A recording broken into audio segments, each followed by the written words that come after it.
Updates की कई सारी महत्वपूर्ण और काम की खबरें हैं। ध्यान से पूरे वीडियो के साथ आखिर तक जरूर बने रहेगा। तो चलिए जान लेते हैं पहली बड़ी खबर क्या निकल कर आ रही है।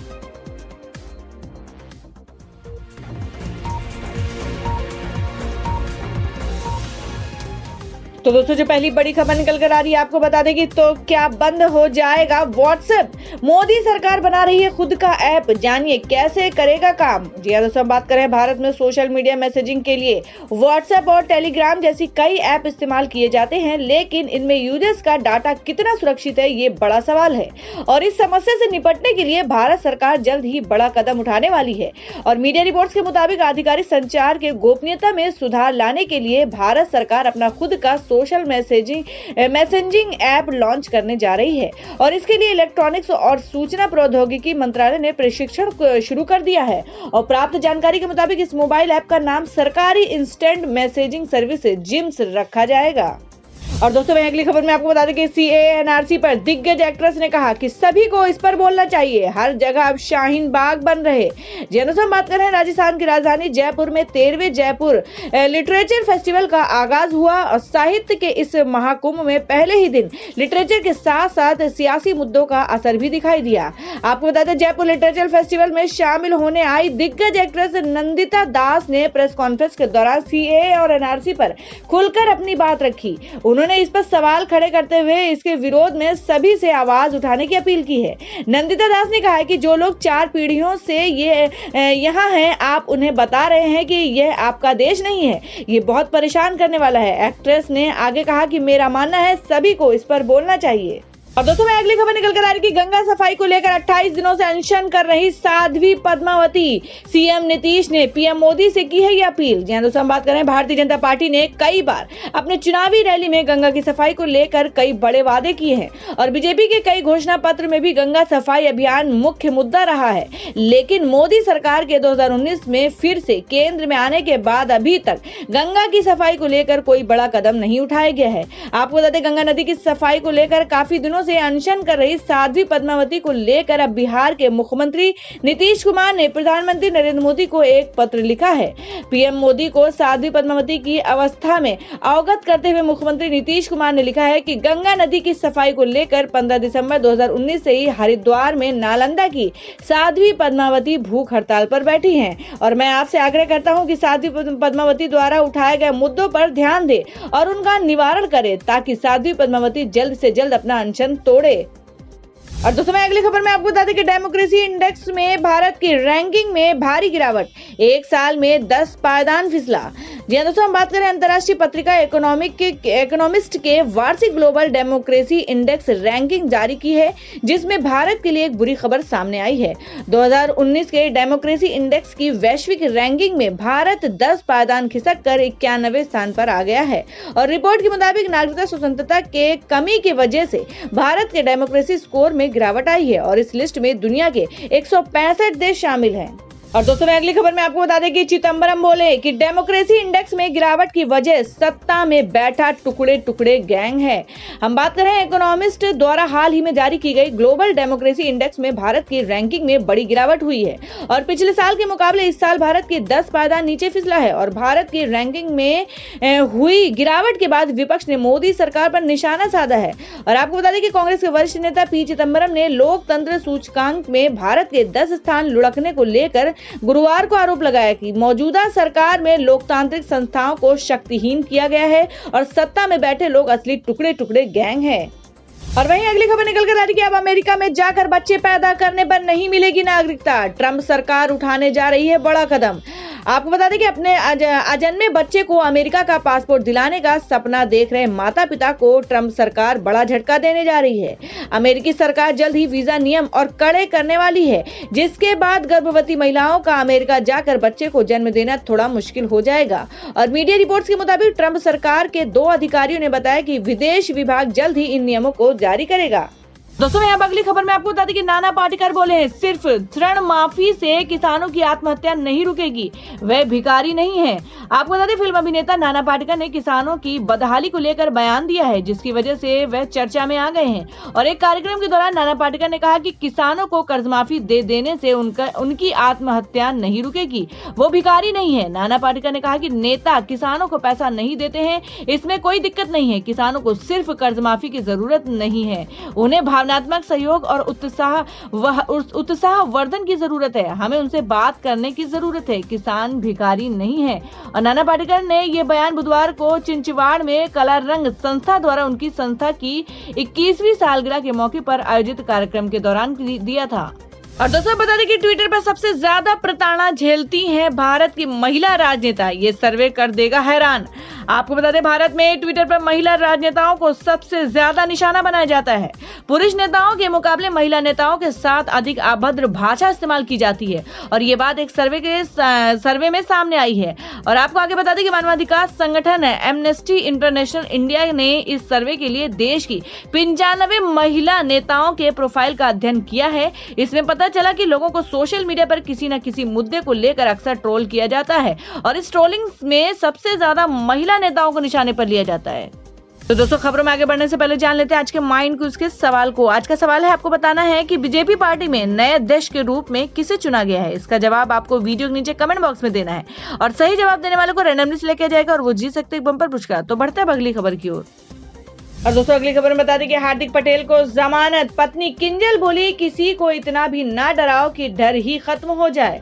जी हाँ दोस्तों, हम बात करें हार्दिक पटेल को राजद्रोह के केस में जेल हो गई थी, और वह वर्ष 2015 के एक मामले में हाल ही में तब गिरफ्तार किए गए जब निचली अदालत में पेश नहीं हुए, और अदालत से गिरफ्तारी का वारंट जारी होते ही पुलिस उन्हें अहमदाबाद की वीरमगाम तालुका से उठा लाई और उन्हें कई दिन तक न्यायिक हिरासत में रखा गया। अब 24 जनवरी यानी कि शुक्रवार को अदालत में उनके केस की सुनवाई होगी।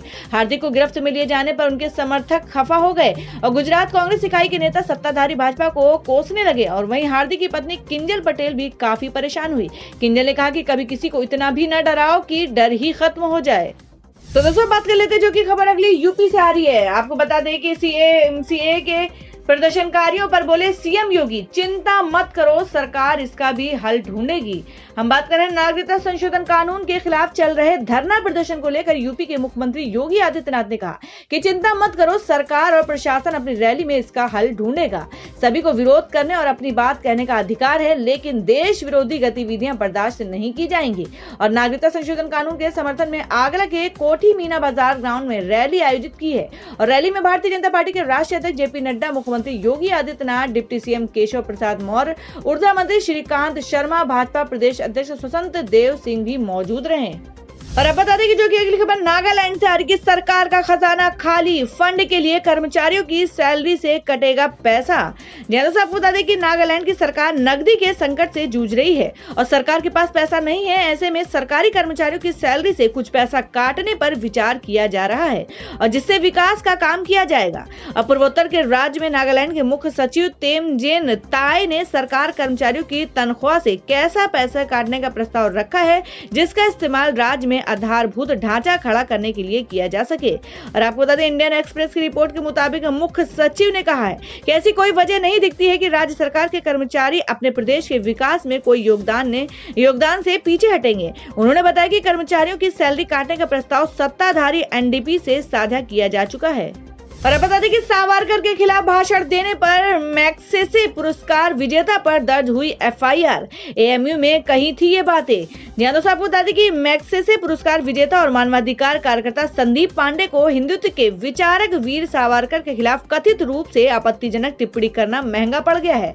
और आपको बता दें आगे कि संदीप पांडे के खिलाफ अभी हिंदू महासभा के नेता ने पुलिस में शिकायत दर्ज कराई है। और बता दें कि उत्तर प्रदेश के अलीगढ़ मुस्लिम विश्वविद्यालय में एक भाषण के दौरान संदीप पांडे ने आरएसएस के विचार विनायक दामोदर सावरकर पर आरोप लगाया कि वे अंग्रेजों से पेंशन लेते थे।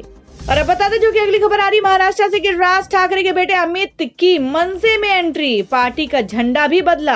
आपको बता दें कि राज ठाकरे ने अपनी पार्टी महाराष्ट्र नवनिर्माण सेना का झंडा बदलते हुए नया झंडा लॉन्च किया है। साथ ही राज ठाकरे के बेटे अमित ठाकरे की भी पार्टी में एंट्री हुई है और गुरुवार को मनसे ने मुंबई में महाधिवेशन बुलाया है, जिसमें ये दो बड़ी चीजें पार्टी में हुई हैं। राज ठाकरे शिवसेना संस्थापक बाल ठाकरे के भतीजे हैं और महाराष्ट्र नवनिर्माण सेना ने गुरुवार को पार्टी का जो नया झंडा जारी किया है, ये झंडा भगवा रंग का है और ये छत्रपति शिवाजी के शासन का आह्वान करता है और नए भगवा ध्वज में शिवाजी महाराज के शासन की राज मुद्रा मुद्रित है। राज ठाकरे ने चाचा बाल ठाकरे के 94वीं जयंती पर पार्टी का नया झंडा लॉन्च किया है।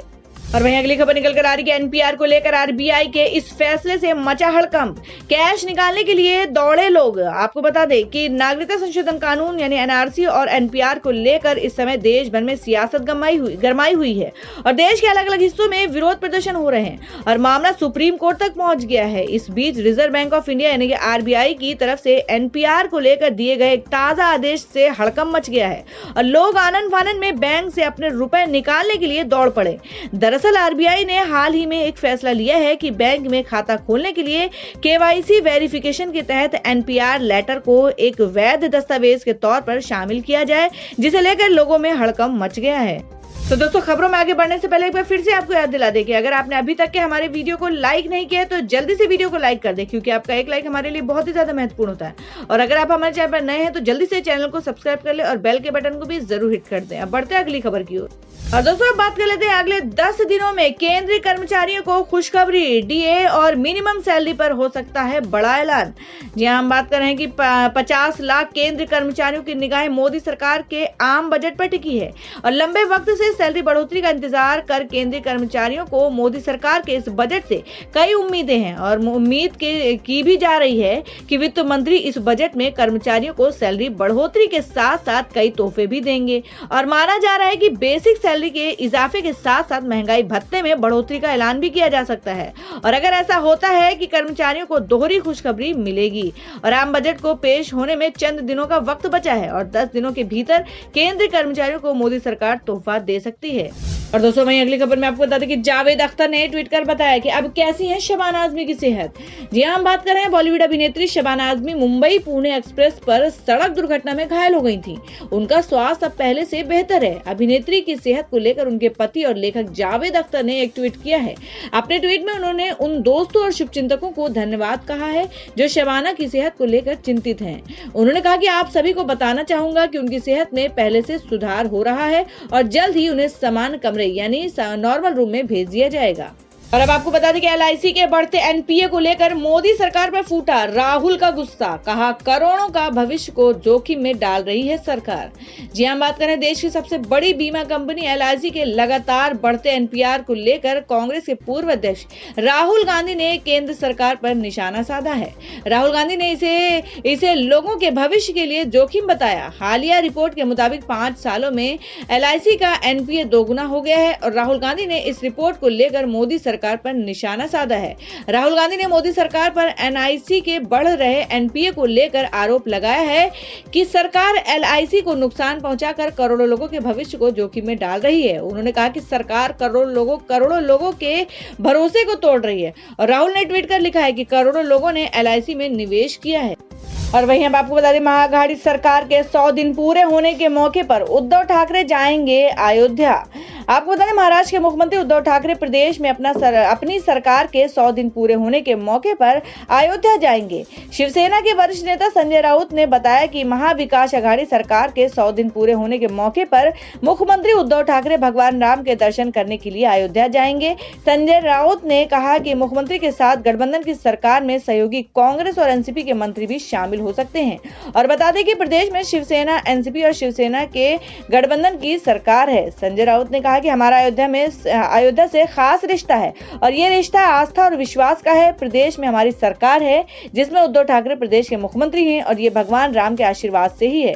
और वहीं एक और खबर निकल कर आ रही कि भाजपा को सत्ता से बाहर रखना चाहते थे अल्पसंख्यक समुदाय के लोग, शरद पवार ने बोला है। जी हां दोस्तों, हम बात कर रहे हैं राष्ट्रवादी कांग्रेस पार्टी एनसीपी के अध्यक्ष शरद पवार ने गुरुवार को कहा कि अल्पसंख्यक समुदाय के सदस्यों ने उनसे कहा था कि अगर उनकी पार्टी शिवसेना के से हाथ मिला ले तो उन्हें कोई आपत्ति नहीं होगी, लेकिन महाराष्ट्र में भाजपा को सत्ता से बाहर रखना जाना चाहिए।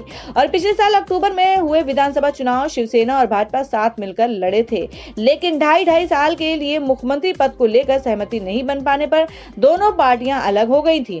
और एनसीपी अल्पसंख्यक प्रकोष्ठ की ओर से आयोजित एक कार्यक्रम में राज्य में सरकार गठन को लेकर चले गतिरोध का जिक्र करते हुए पवार ने कहा कि 3-4 हफ्तों तक शिवसेना भाजपा द्वारा सरकार बनाने की दिशा में कोई कदम भी नहीं उठाया जा रहा था। तो दोस्तों जान लेते हैं क्या है सोने और चांदी का भाव। जी हम बात कर रहे हैं कि सोने की कीमतों में लौटी तेजी, चांदी में गिरावट। जानिए क्या है भाव। आपको बता दें कि सराफा बाजार में गुरुवार को सोने की कीमत में उछाल दर्ज किया गया और राष्ट्रीय राजधानी दिल्ली में गुरुवार को सोने में 63 रुपए का उछाल आया है और इस उछाल से अब सोने की कीमत में 40,723 रुपए प्रति 10 ग्राम पर आ गई है। एचडीएफसी सिक्योरिटीज के अनुसार वैश्विक स्तर पर कीमतों में उछाल और कमजोर रुपए के चलते सोने के भाव में यह तेजी आई है। और गौरतलब है कि सोना बुधवार को 40,660 रुपए प्रति 10 ग्राम के भाव पर बंद हुआ था। और जहां सोने की कीमत में उछाल दर्ज किया गया तो वहीं चांदी में गुरुवार को गिरावट दर्ज की गई है। चांदी में गुरुवार को 95 रुपए की गिरावट आई है। और अब बता दें कि आज फिर सस्ता हुआ पेट्रोल डीजल। जानिए अपने शहर में क्या है रेट। जी हम बात कर रहे हैं पिछले कई दिनों से पेट्रोल डीजल की कीमतों में लगातार गिरावट जारी है।